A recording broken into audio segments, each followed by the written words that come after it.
Ciao friends! In this video I want to show you a common mistake that might happen if you do not understand well the difference between filtering a column or filtering a table. Look at this report. I have the color, I have the sales amount, and I want to create a new measure that computes the percentage of the sales amount against all the colors. What I need to do is start creating a new measure. We call it percentage, and this measure will need to divide the sales amount by the sales amount of all the colors. So I can use divide. At the numerator I just use sales amount, and at the denominator I use calculate to change the filter context. I compute again the sales amount, and I can remove the filter from the product table. This measure works. As soon as I hit enter and then I format it as a percentage, remove filters, not all, remove filters.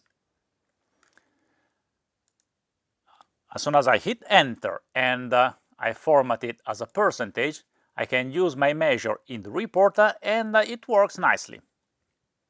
You see that it shows a correct percentage and 100% of the total. Nevertheless, it is important to understand exactly what the measure is computing.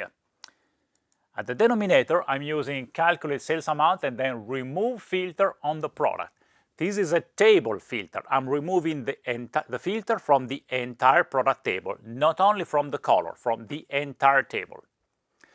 Therefore, if I remove the color from there and I add the brand, you will see that I will not see 100% as I would like to see, but I see still a percentage.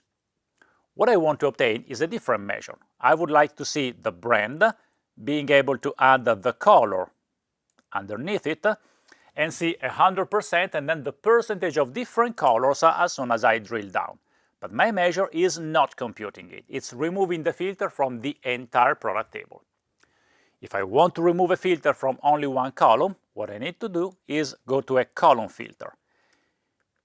If I do that with product color, now you will see that I will see 100% for a datum and the correct percentage here. And as soon as I hit enter, you see that removing the filter from only one column, I obtain the expected result. Whenever you author a measure, you always need to work with calculate with the minimum number of columns which is needed to obtain your goal.